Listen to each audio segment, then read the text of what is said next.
Ako po'y nagagalak na makasama kayo ngayong umagang ito. In fact, sabi ko nga kay Evie, I felt like I was at Grace Community Church. Ako po ay member ng Grace Community Church since 2003. My wife and I became members and we were so actively members of that church, and I finished po nga, sabi nga po ni Pastor Armand, yun pong TMS 2015. Okay? Pero ang mahalaga po dito ay hindi po yung pong kaluwalhatian ng Panginoon po. And I'm so blessed po na ako po ay naging nakasama ninyo ngayon. Salamat po sa napakagandang pagtanggap ninyo sa akin kay Pastor Arman, kay Pastor Doy.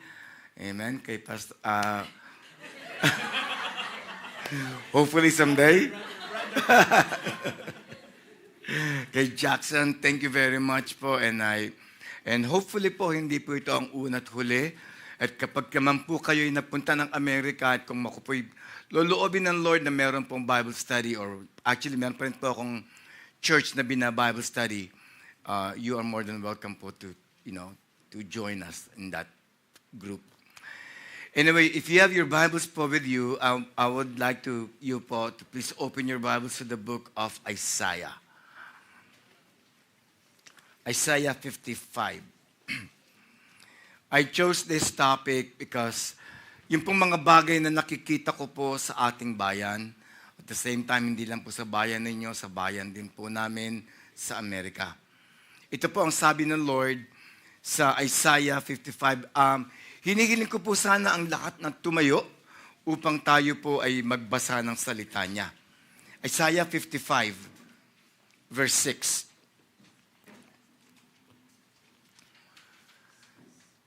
Seek the Lord, seek Yahweh while He may be found.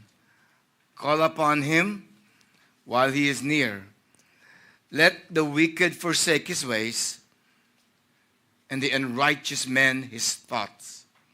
And let him return to the Lord, and He will have compassion on him, on our God, for He will abundantly pardon. May God bless the reading of His words. Let's pray.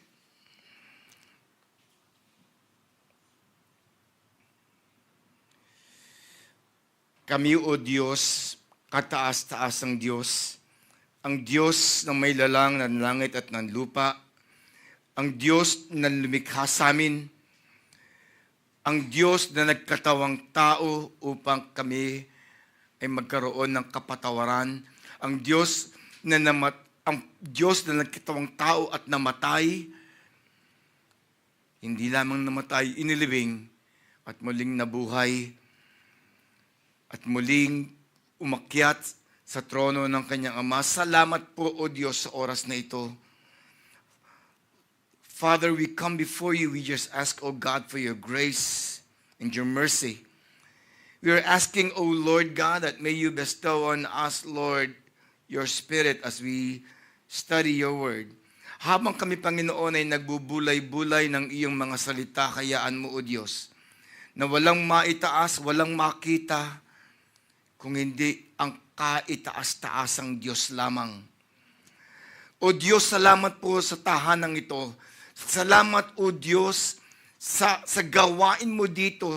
Salamat, Panginoon, sa mga tao, sa mga lalaking hinirang mo. Pagpalain niyo po sila, na walang isa man sa kanila, Panginoon, ang tatalikod. Walang isa man sa kanila, O Diyos, ang magiging Dimas. Walang isa man sa kanila, Panginoong Diyos, ang manlalamig. Bagkus ang tao dito, Panginoon, ang mga taong hinirang mo, ay maglilingkod sa kapangyarihan ng banal na Espiritu ng Diyos at sa kapangyarihan ng iyong salita. Pagpalain mo, Panginoon, ang simbahang ito, na Lord, marami po silang nawang maabot pa. Salamat, O Diyos, at patuloy mong pagpalain, O Diyos, ang gawain mo at ang iyong salita, baka banalin mo po ito, O Diyos. Itago mo po ako, Panginoon, sa likod ng iyong krus. Itago mo po ako, O Diyos, at ikaw lang, O Diyos, ang makita Nasabi nga po ni Apostol Pablo, habang sila'y nakikinig sa mensahe, ang mensahe ay tunay na galing lamang sa iyo. Sa pangalan ng Panginoong Hesus. Amen. Kaupo na po tayo. Meron po tayong dalawang banyaga doon. You can understand me in Tagalog, right? Naunawaan po ninyo ako in Tagalog. Naunawaan ninyo ako in Tagalog, right? Wow. Amen. Baka mas magaling pa ako kayo magtagalog sa akin. Anyway po, ang atin pong tatalakayin ngayon ay Isaiah 55. Atin po munang kunin ang background, yung history po ng Isaiah. Ang Isaiah po ay naisulat somewhere around 8 BC, somewhere around 742 BC, in such a way po na tinawag po si Isaiah ng Diyos, at makikita ninyo ang pagtawag na iyon po sa Isaiah 6. Ito po ay sa kadahilanan na ang bayan ng Israel ay tumalikod po sa Diyos. Israel's po, they've been so corrupted that God has to put them in judgment, in discipline. In fact, pinadala po ng Diyos ang Assyria, pinadala ng Diyos ang Babylonia, upang nang sa ganun po, ang bayan po ng Israel ay malipol, or ano ba sa Tagalog po ang ma-invade. Ma-invade ng dalawang bayang ito. Right? Ito po, ang Isaiah po ay sumailalim po sa 3-4 na nakaharian, o hindi po kaharian, kundi mga hari. Unang-una na po dito si Uzziah, si Jotham, si Ahaz, at si Hezekiah. And you will find this po in the book of Isaiah chapter 1 verse 1. Now, ang topic po natin ngayon ay the pursuit of godliness. Is the pursuit of God. Ang problema po ng bayan ng Israel during that time po, they have been pursuing worldliness. They have been pursuing sin. In fact, they have been pursuing the unrighteousness, the world. Sa atin pong kapanahunan, men pursued on wealth, fame, men pursued on women. The worst part of life is the pursuance of ungodliness. Beloved, one thing that we need to understand, sin is pleasurable. Would you agree? Ang kasalanan po ay katakam-takam. No sin is ugly in the eyes of those who are being tempted by sin. All sin is desirable. Sabi nga po ni Mark Twain, ito po sabi niya, si Mark Twain, who is an atheist, embittered with God. Sabi niya, there is no charm about the forbidden that makes it unspeakably desirable. However, there's one thing that we need to understand. In such a way that sin is pleasurable, sin, beloved, is a cruel master. Sin is a cruel master. The dividend is very costly, for the wages of sin is, say it, death. Christ will not teach the disciples the Beatitudes, the mandate of anger, the mandate of looking at women with lust, if sin is not pleasurable. How do we illustrate this po? Sin is like a spider web. Tingnan po ninyo, ako po ngayon ay nakakapitong araw na po ata, or more than 7 days. Isa pong naunawaan ko po, ang mga lamok, ang nais po nilang dapuan ay yung mga cobwebs. They love to be in the cobwebs. They love to be entangled by spider web. Sin is like a spider web. They fly closer to the web for their own destruction. In fact, sin is also like a mousetrap. Yung mga daga po, they want a taste of that bait. Right? They want a taste of that bait. It doesn't hurt yet.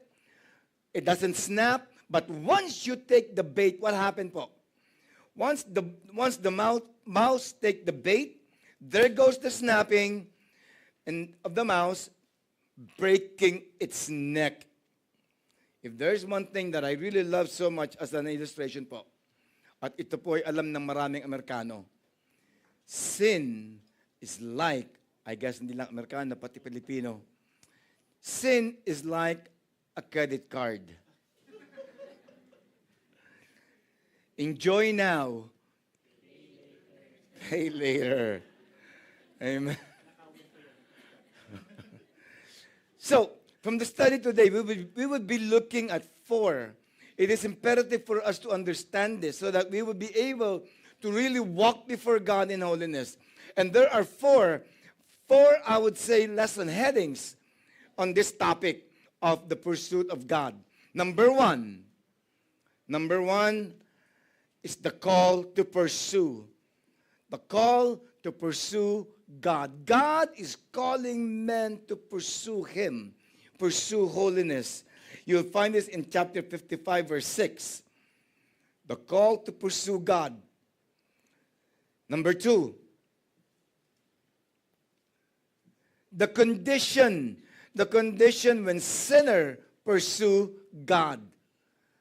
The call to pursue God, seek the Lord. The condition to pursue God. What are those conditions? Thirdly, the command.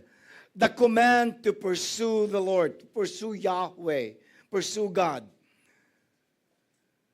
And lastly, number 4, the crown. When unbelievers, when sinners pursue God. The call, the condition, the command, and the crown. Let's go to the first point. The call to pursue God. Let's read in chapter 55. Isaiah 55, verse 6. Seek the Lord. Let's stop from there. Seek the Lord while He may be found. There is a call to pursue God, and to pursue God is to seek God, to seek for God. And what is involved in seeking the Lord? What is involved? For one thing that we need to understand, we must admit that before God, we are sinners and that we have offended the holy God. It means in verse 7, repentance, repenting from our sin, changing one's mind about sin and turning away, from sin to the Lord. That word seek po, yung pong seek na yun, sa Tagalog po, saliksikin mo, hanapin mo. Ito po sa salitang Hebreo po, it is actually in the imperative mode. In the imperative mode, it is a command to search for God, to adore and to worship God at all times. In fact, the seeking is found in many verses in the Old Testament. Deuteronomy chapter 4, verse 29. But from there, you will seek the Lord, your God. Jeremiah 29:13. You will seek me and find me when you search with all of your heart. Another imperative, 1 Chronicles 16. Seek the Lord. Seek Yahweh and His strength. And the Lord said in Psalms 119, verse 10, with all my heart, ito yung response ng psalmist, with all my heart I seek you. Beloved, let me ask you this question right now. The question I would love to ask you is this: are you seeking God? Are you seeking the Lord with all of your heart? We need to understand, when you seek the Lord, when we seek Him with all of His heart, God said, you will find Him. To pursue God is to call upon God. Look at this again in Isaiah 55. Seek the Lord. There's a clause here, while He may be found. Why did Isaiah said that? Call upon Him while He is near. Why did Isaiah included this call? While He may be found. Bakit po niya sinabi ito? And many, I would say, many theologians were saying, probably, perhaps, it might be that the glory of God will depart to the children of Israel, or from the children of Israel, because of the sin, if they will not repent. Sabi nga po ni Matthew Henry said, it could also be said that God, in His Spirit, will not always strive with men. In one commentary po, it says there, He will not always be chiding, neither keepeth His anger forever.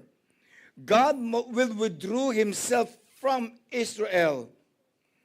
But I love what Pastor John said. Pastor John MacArthur said this, it could also that the invitation po will one day will expire. Let me repeat that. That the invitation of God will expire to those who will not call and seek God. Those who will not respond to the calling of God and seeking of God, that invitation po will expire. Don't let that happen. Amen? You must understand your dependence on God and on God alone. And if you are not saved right this very moment, beloved, it is my cry, it is my plea. If you have been walking away from God, it is my plea that you turn to God and that you repent. Sa Tagalog po, tumalikod ka sa kasalanan mo. Sapagkat ang kasalanan mo, isang araw ay pagbabayaran mo. Meron nga pong sinabi ang isang manunulat. Ang kasalanan ay pagbabayaran. A pastor said this, we as pastors, all the pastors in this church, you must be like a dying man, preaching to dying people. Yan po ang sabi ni Dr. Montoya.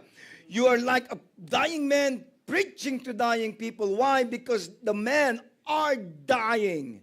I'm a chaplain. I've seen death many, many times po. If I'm not mistaken po, I have seen almost like 100, if not 1,000 deaths since I became a chaplain. I have seen people dying left and right. In fact, mas matindi pa nga po yung mga nurses namin, they will not even look at the death. Why? Takot po silang makakita ng patay.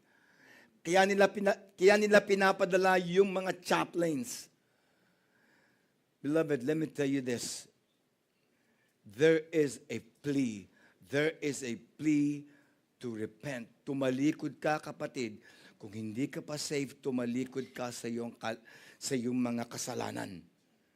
Sabi po ng Psalms 32, I acknowledge my sin to you, O God, and my iniquity I have not hidden. I said, I will confess my transgression to Yahweh, and you forgave the iniquity of my sin. Selah.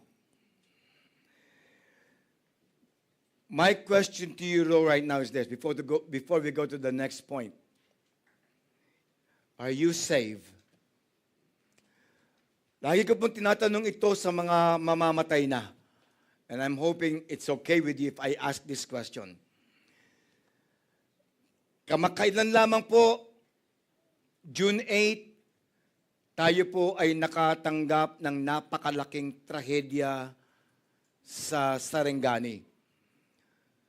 May isang babae doon sa Sarangani na pumasok po siya, nagbihis siya, pumasok sa trabaho, at pagkatapos mag-clock in, siguro po,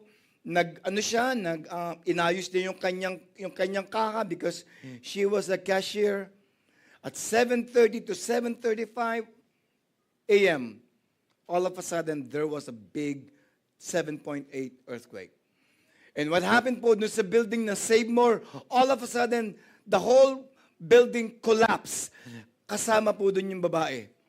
Let me ask you this question. Do you think, alam kaya nung babaeng yun, na yun na ang kanyang huling araw? Alam kaya nung babaeng yun, na yun na ang kanyang huling almusal? Alam kaya niya na yung araw na yun, ang huling araw na makikita niya ang kanyang mga magulang? O ang kanyang mga anak? O ang kanyang asawa? Alam kaya niya na right that very moment, she will face God.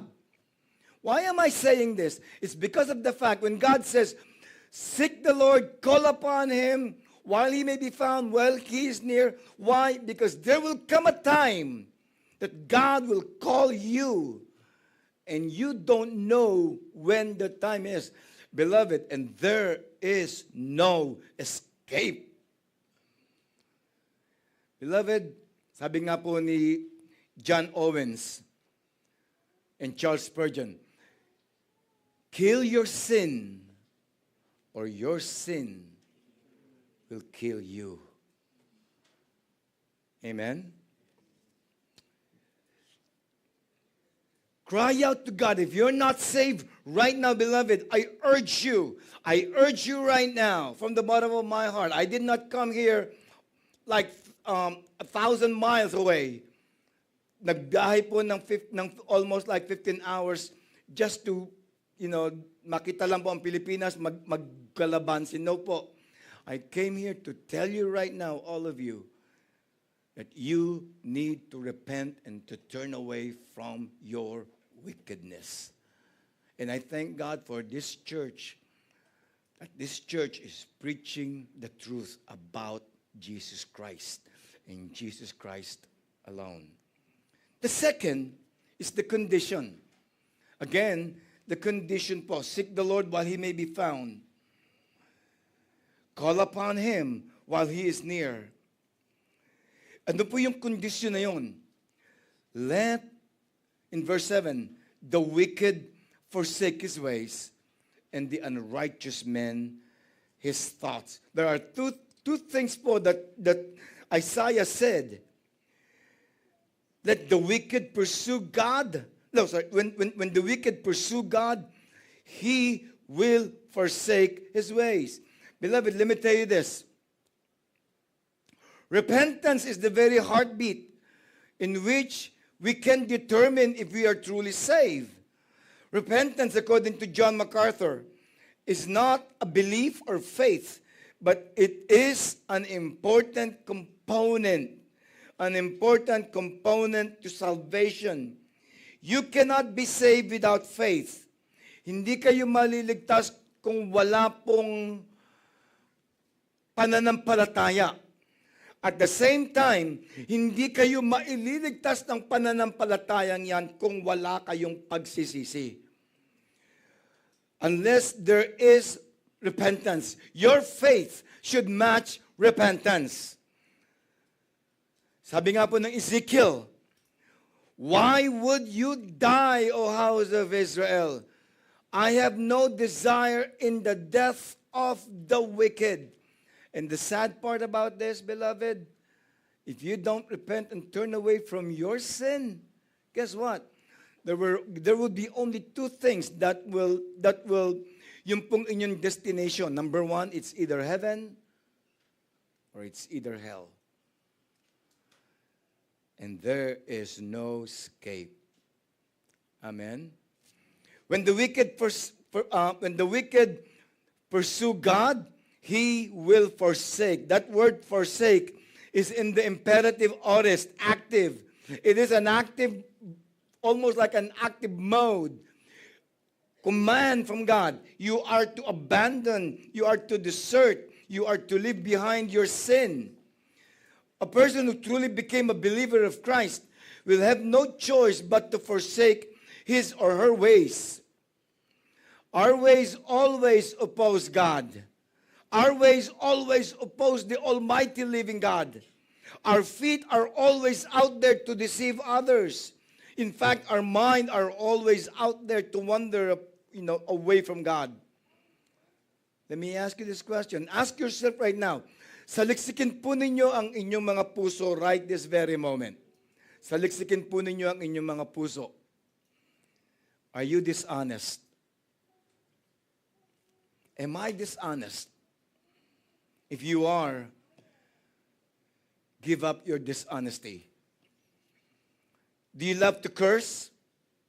Don't curse anymore.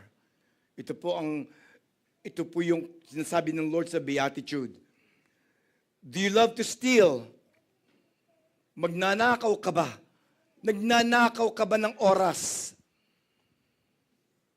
Nagnanakaw ka ba ng mga bagay na hindi sa iyo? Kumukuha ka ba ng bagay na hindi sa iyo? Don't steal no more. Do you love to take advantage of others? Are you taking advantage of other people? Don't take advantage of others no more. Do you love to lie? Ikaw ba'y nagsisinungaling? Sinungaling ka bang tao? Beloved, kung ikaw ay mananampalataya, ang unang aalisin sa iyo ng Panginoon, ang kasalanan ng dila. Ano yung kasalanan ng dila na yon? Yun po ay pagsisinungaling. Don't lie anymore. Kayo po ba'y isang marites? Do you love to gossip? Do you want to hear the juicy part of the story? Beloved, don't gossip anymore. Higit sa lahat, wag kang makinig sa mga chismis, sa mga bagay na nakakasira sa iyong kapwa. Kayo po ba ay mahilig magsugal? Kung kayo po ay mahilig magsugal, don't gamble anymore. And this is for husband and wife. Do you love to cheat against your spouse? Kayo po ba ay nangangalunya laban sa inyong mga asawa? If that is the case, don't cheat. Repent of your sin. Tumalikod ka, you confess your sin before your spouse. Do you love to fornicate outside of marriage? Don't fornicate anymore. At sa mga kalalakihan, alam nyo, napakaganda po ng computer. Maganda po ang computer, maganda ang technology. Pero sabi nga po ni Charles Spurgeon po, the same sun that melts the wax hardens the clay. In the same token, the same technology that gives information destroys the soul. Kayo ho ba ay mahilig sa pornography? Ang mga kalalakihan po dito, how many times do you indulge in this? Turn away from that, beloved. Turn away from that. Why? It will kill your soul. Ito po ang bagay, ito po ay lason sa ating isipan. Kaya nga po ang sabi ni Pastor John, don't feed the monster. God said in Galatians chapter 5, verse 19, now the works of the flesh are evident. These are the works of the flesh. And I want you to listen very carefully right now. Sexual impurity, immorality, impurity, sensuality, idolatry, sorcery, enmity, strifes, jealousy, fits of anger, rivalries, dissension, division, envy, drunkenness, orgies, of things like I warned you, and I warned you before. And I want you to listen right now, and I want you to say it in yourself, that those who practice such things will what? They will not inherit the kingdom of God. But the fruit of the Spirit is love, joy, peace, kindness, goodness, faithfulness, gentleness, and self-control. Against such there is no law. Another is this: when the wicked pursue God, he will forsake his thoughts. This usually goes hand in hand. You forsake the way, and you forsake your thoughts. Right? Why is it that we need to forsake our thoughts? According to the scriptures po, those things which proceed out of the mouth comes from the heart. Ang lahat po ng bagay na ito ay nanggagaling sa puso. Kung ano yung laman ng puso mo, yun po ang magiging laman ng isip mo. At kung ano yung laman ng isip mo, yun po ang lalabas sa iyong bibig. It all boils on the heart. Kaya po when people say, trust your heart, that's a dangerous statement. If you trust your heart is desperately wicked. Amen? That is sound biblical teaching, beloved. Don't trust your heart. Trust in what the Bible says about your heart. You seek God and let God Himself direct your path. Those things which proceeds out of the heart, that come from the heart, they defile a man. For out of the heart proceeds evil thoughts, murder, fornication, theft, false witness, and blasphemies. We need to understand that our thoughts are evil, and we are born with an evil thoughts. And until we die, we will live fighting our thoughts, our thought life. Alam niyo kung ano po nakakalungkot? And I just found this out a while ago, just by coming here. Yes, I know.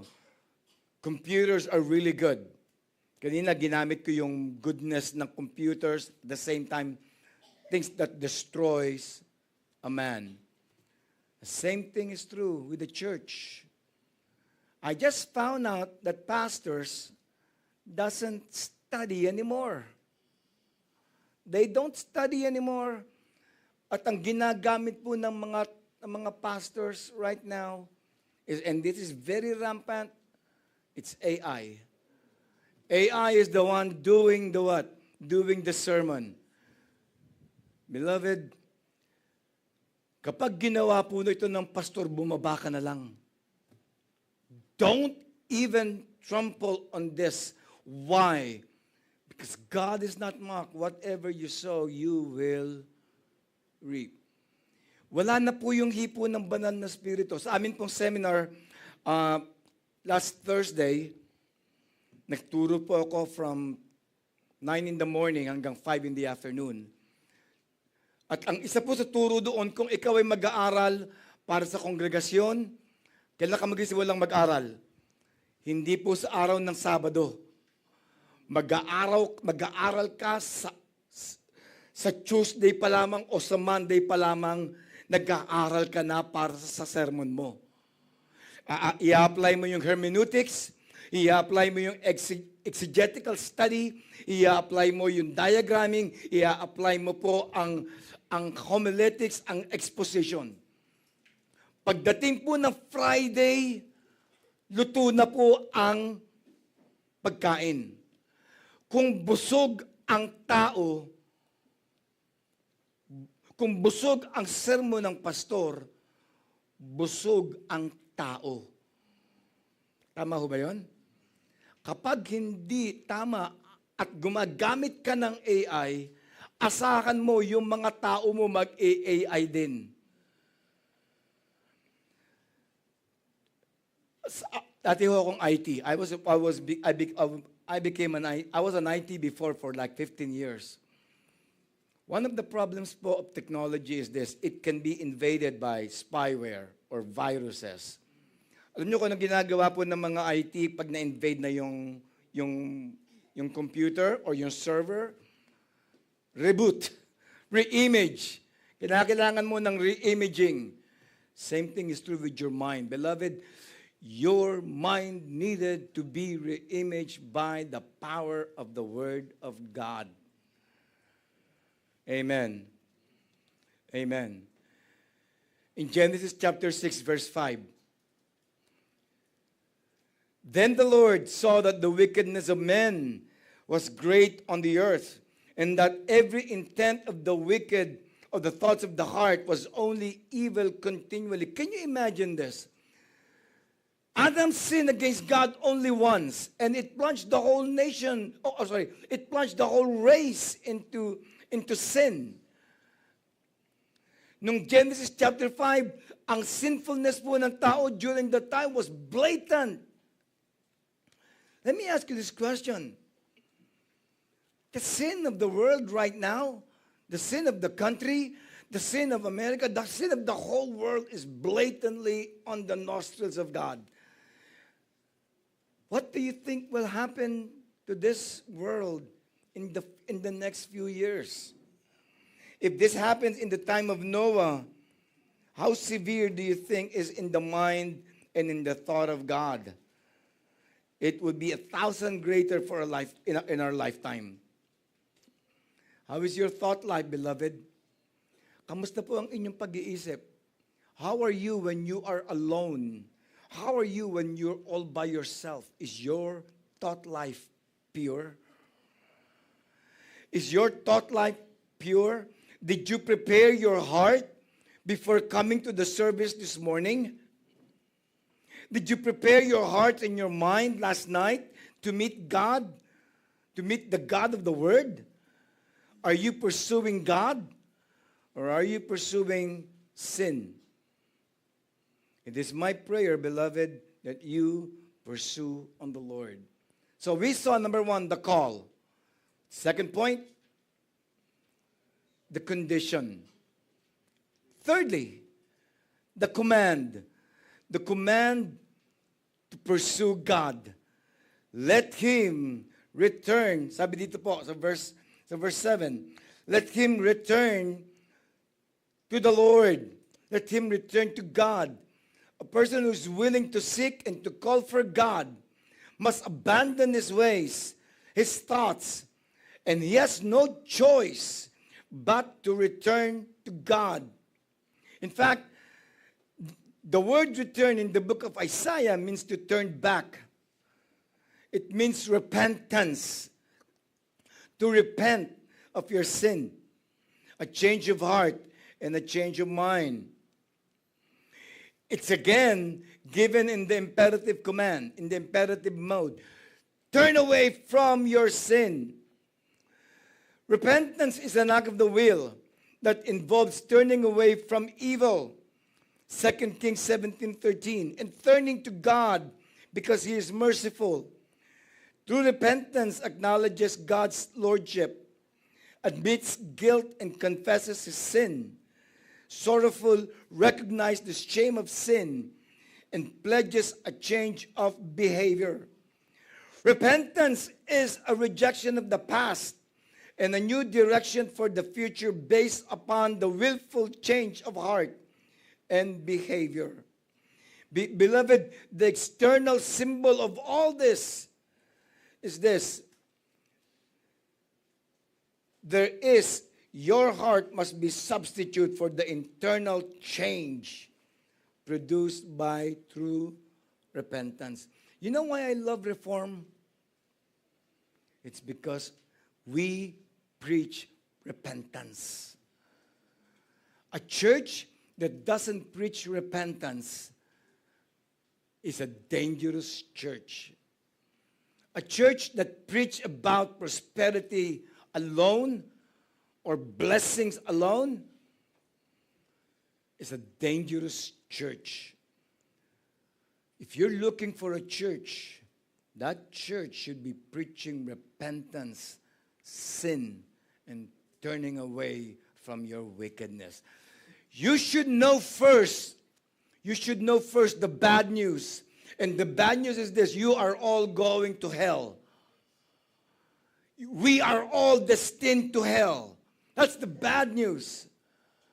Lahat po tayo ay pupunta ng impyerno at walang isa man sa atin ang makakatakas. Kaya lamang kayo maliligtas, hindi dahil gumawa kayo ng mabuti, kung hindi dahil merong Diyos na namatay, Diyos na bumaba at namatay upang nang sa ganoon kayo kunin niya ang inyong kasalanan sa krus. Kinuha niya ang penalty. Kinuha niya ang lahat ng sakit. Na habang ang Panginoon po ay pinapako sa krus at sumigaw siya, my God, why hast thou forsaken me? Right that very moment, hindi po ang tao ang nagpapahirap o ang pumapatay sa Diyos, sa Panginoong Jesucristo. Ito po ang kanyang ama na humakagupit sa kanyang anak. Right that very moment. Sabi po ng Isaiah, I think it is in the Old Testament, I will smite the shepherd.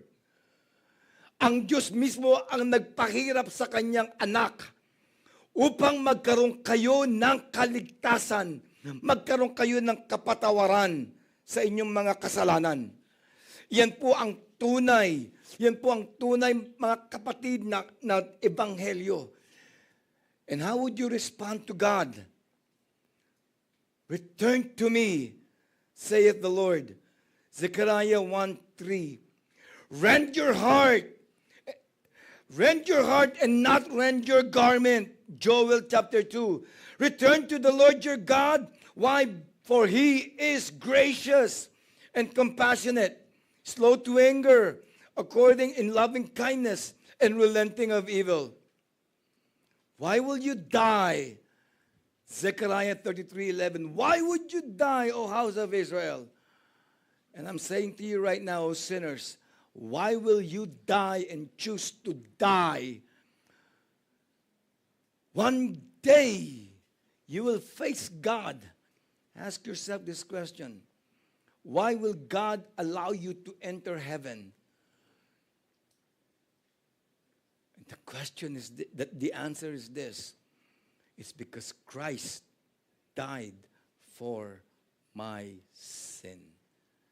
Christ took the penalty of my sin. Amen. Look at Luke chapter 13. Open your Bibles, please, to the book of Luke 13.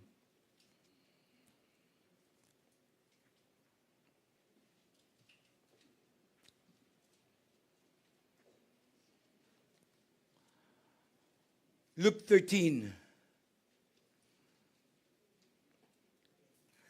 Now I tell you, verse 1 to 5. And Christ repeat this many, many times.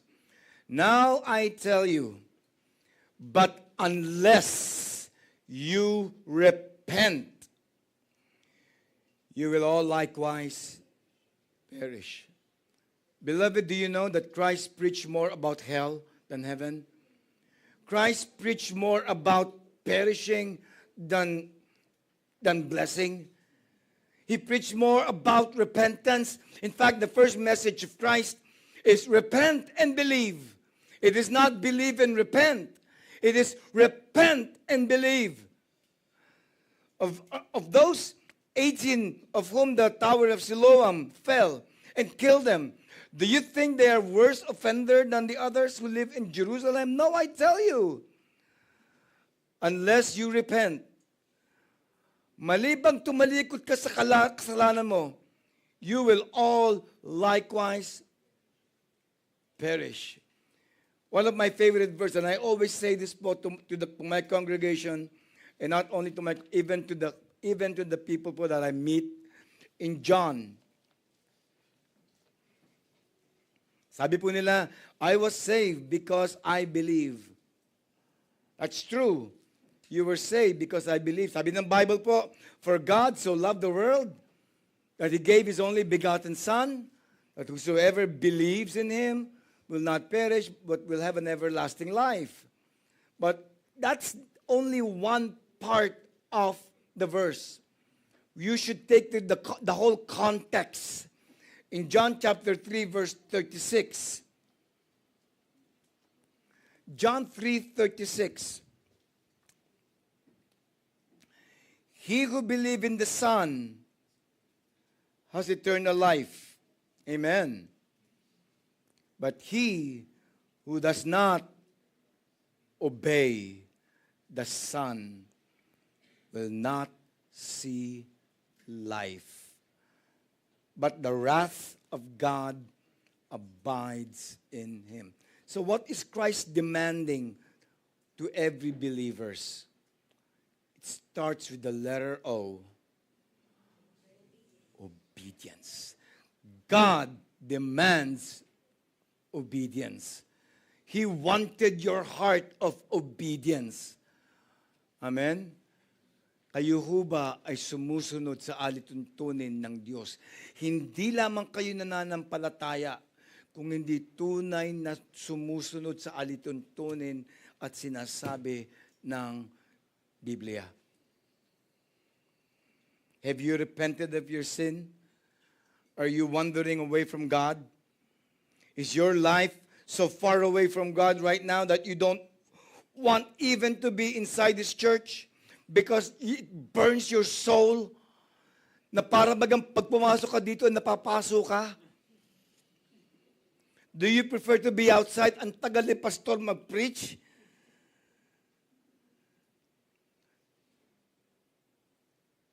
Are you with God right now? Ask yourself this question because later on, I will pound you more on this passage. We saw the call, the condition, the command. And this is, number 4, the crown. If man will return to God. According to the passage of Isaiah 55 verse 7, God will reward the repentant sinners. Let's go back again to the book of Isaiah 55. Let him return to the Lord. And here is the first crown. If you return to God, there is an abundant mercy. God will bless you with an abundance of mercy. Sabi niya dito, He will have compassion on him. Let him return to the Lord and he will have compassion on him. He will have compassion from God. The word compassion there means mercy and forgiveness. Freedom awaits those who reject sin and embrace the Lord. Even nature is depicted in celebrating the redemption of men. Happiness and contentment replace bitterness and sorrow in the lives of the obedient believers. Those transformed lives would be an everlasting testimony to the power and the compassion of the Lord. Isaiah 55 verse 12. When you pursue God, there is an abundance of mercy.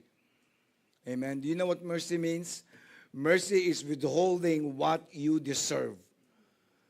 Grace is giving you what you don't deserve. Mercy is withholding something, and that's a judgment.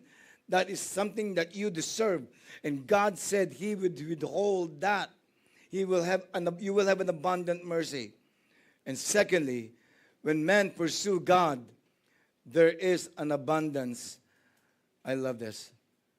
Forgiveness. There's an abundance of forgiveness. Look at the text. He will abundantly pardon. The word abundance means multiplication of pardon. It means great.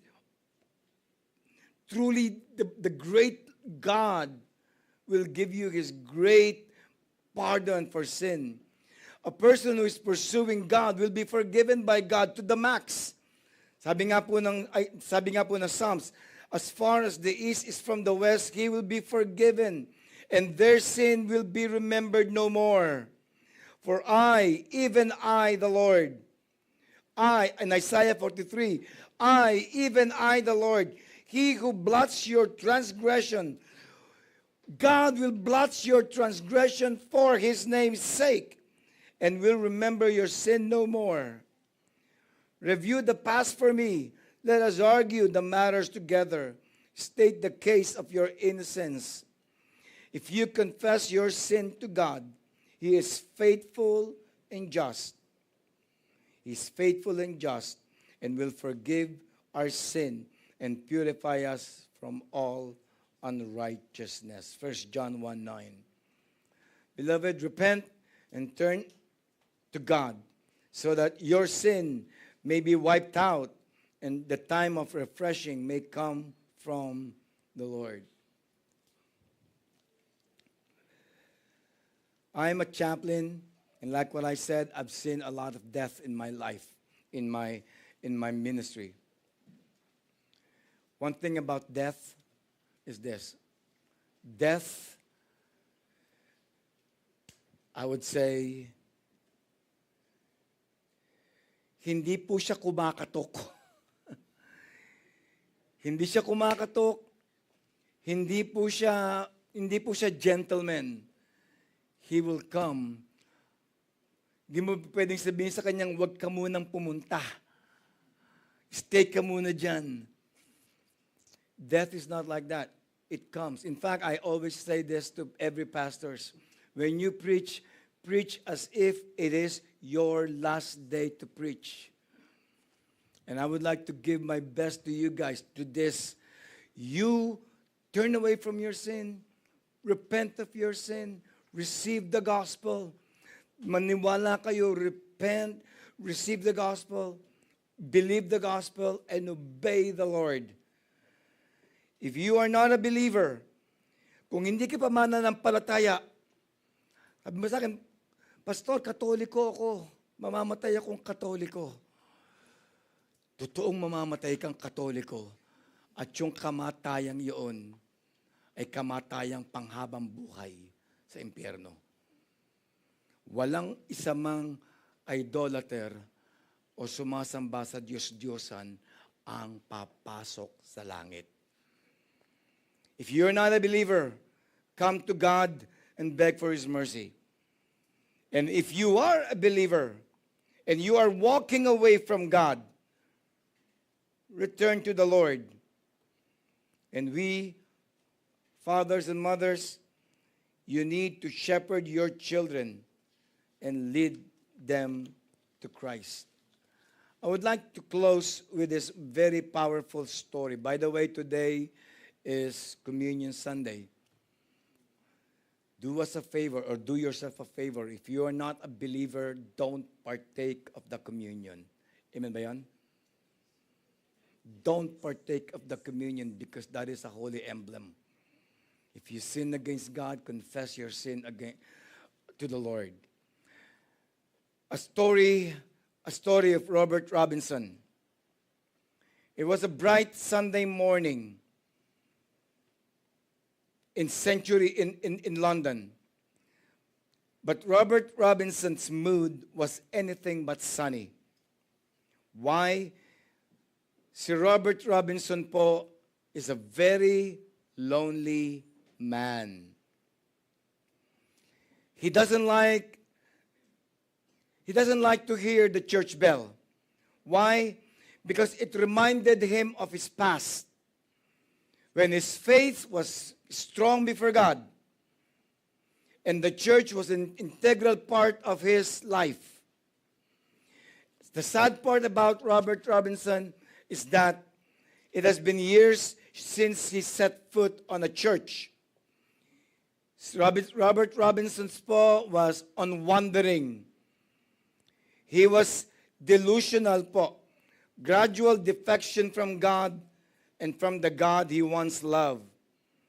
The love for God, once fiery, once passionate, his love for God slowly burned out within him, leaving him dark and cold inside. One day, one Sunday morning, nakita po niya ang isang karwahe. Isang karwahe, andun po yung kabayo, at siya po'y sasakay doon sa karwahe na yon. Meron pong isang babae na nasa kanyang harapan. Ang sabi ng babae, "Sir, I'd be happy to share this courage with you. Are you going to the church?" And Robinson was about to decline. He paused and said, "Yes, I am going to church." Kahit napipilitan po, sabi niya, "I am going to church." As the carriage rolled forward, Robert Robinson and the woman exchanged conversation. Yung pong babae ay nag-witness kay Robert Robinson. There was a flash of recognition in her eyes. Sabi niya ganon, "You know what? There is an interesting thing, an interesting coincidence," she said, reaching into her purse. Meron po siyang kinuha isang libro. She withdrew a small book of inspirational verse. Open it up to yung pong isang awitin. At nung malaman niya na ang pangalan ng lalaki ay "Are you Robert Robinson?" Sabi niya, "Yes, I am." Sabi niya, wow, I've read your work. In fact, I have sang your song. That is wonderful. Imagine I am sharing the carriage with the author of this very line. Ano po yung line na yon? Sabi niya, but Robert Robinson po barely hear her now. He was absorbed in the words that she was reading. And these are the words po that was set in music. And this song was sang in church for generations po, for millennia. Come thou fount of every blessing. Tune my heart to sing thy grace. Streams of mercy never ceases. Call for song of loudest praise. And his eyes leaped in the bottom of the page when he read, and his tears started to flow. The man who once wrote the song and walked away from God read the very phrase, prone to wander, Lord, I feel it. Prone to leave the God I love. Here's my heart. Oh, take and seal it for thy courts above. He could barely read the last few lines because tears started to flow in his eyes. I wrote those words and I leave those words prone to wonder, prone to leave the God I love. And the woman suddenly understood, sir, you also wrote the phrase, here's my heart, take it and seal it. You can offer your heart again to God. Mr. Robinson, it is not yet too late. It wasn't too late for Robert Robinson.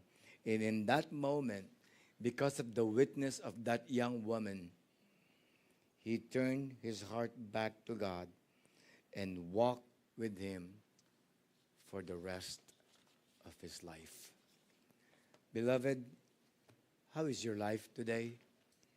Are you walking away from God? Is your heart on fire for God? Is your heart burning for God? If it is not, beloved, like Robin Robinson said, here's my heart, Lord. Take it and seal it. Seal it for the God I love. Let's pray.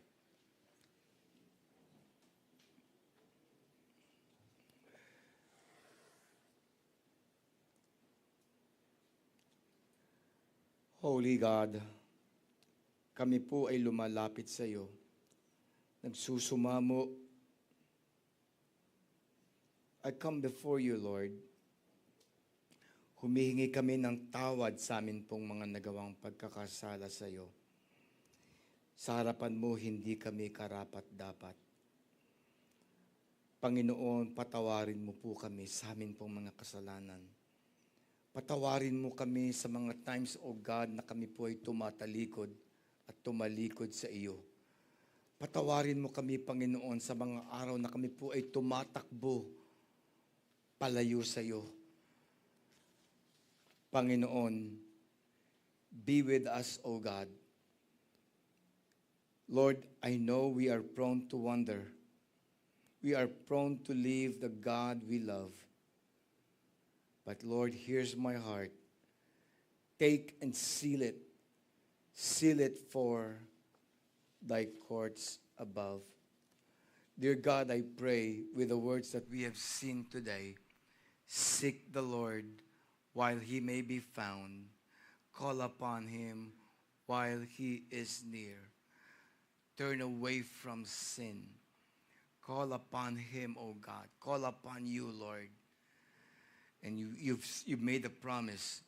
You will abundantly pardon.